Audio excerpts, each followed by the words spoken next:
the AMCON matter, and then CBN also will feature.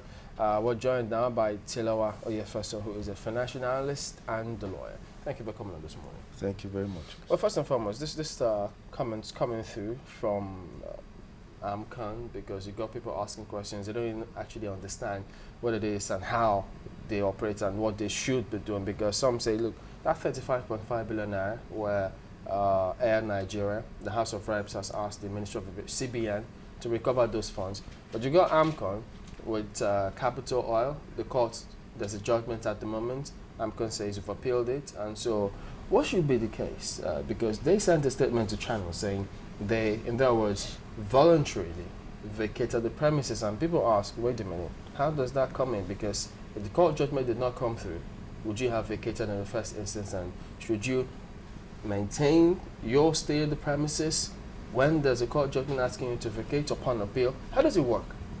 Thank you very much. Let me begin just by saying, as a legal practitioner, when the matter is in court, you have to be careful when you are making comments, on such matters.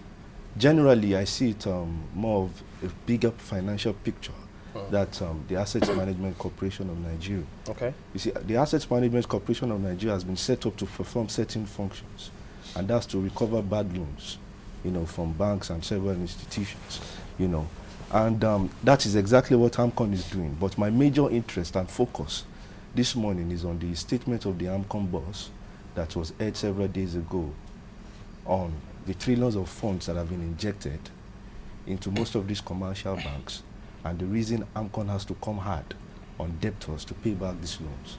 Okay. The question is, initially, several opinion molders and experts have thought that the funds injected into these banks were public sector funds, or generally funds from the purse of the Federal Republic of Nigeria. But the AMCON boss has denied that and said that these funds are not actually public funds, but these funds were injected into the commercial banks were borrowed funds. Now, what tickles the fancy of most of us is this. Fine, Capital Oil issue. Capital Oil is owing, and AMCON has to pursue Capital Oil to pay back its debt. That's just the general function, of the AMCON. But the issue that constitutional experts and legal practitioners are concerned about is, where does AMCON derive the powers to borrow money ranging into trillions of naira without an appropriation act or without involving the National Assembly? I believe that is the fundamental question we should be asking at this point, because trillions of naira that have been injected, of course, this portrays financial danger, and it boils down to the fact that there's sabotage going on within the economy. Now, I want to ask a question, and that question is this. Under the Constitution of the Federal Republic of Nigeria, the power to borrow funds outside the Federation or wherever, to whom does this power reside, or in whom does this power reside? And that answered in Section 4 of the Constitution, which says that the National Assembly or the legislature, within the exclusive legislative list, has the powers to borrow from outside the Federation. But we are merely making presumptions, because the AMCON boss did not specifically state that the funds were borrowed from a particular source. He just said the funds were borrowed.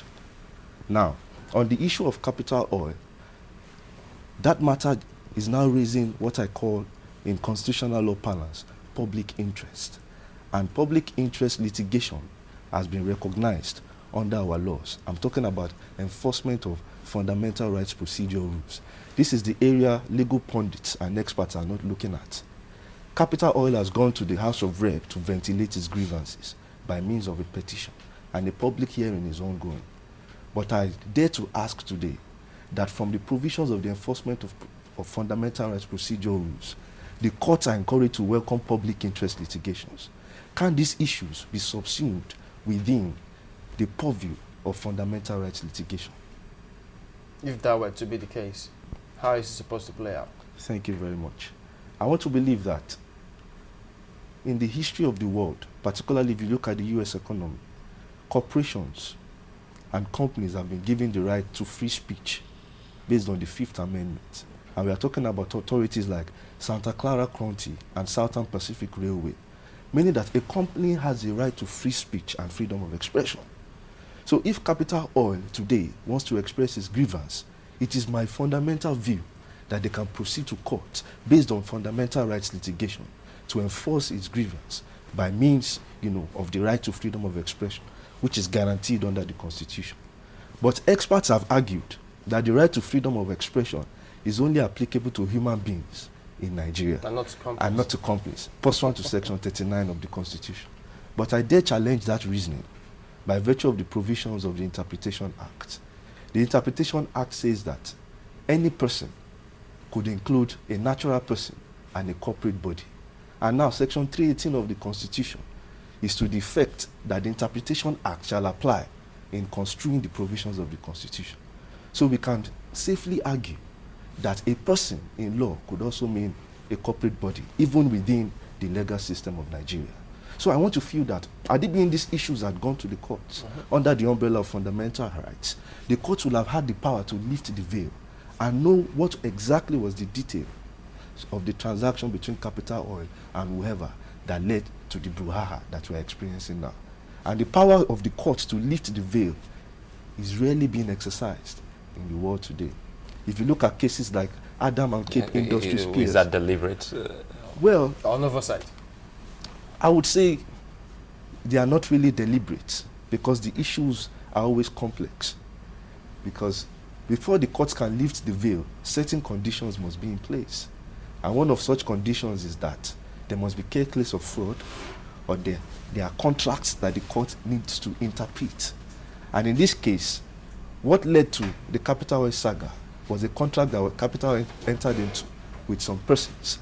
And I believe that the court has the power to construe these contracts. And if the court is construing these contracts, then it means that the court must lift the veil, crack open corporate shells, and reveal individuals that are involved.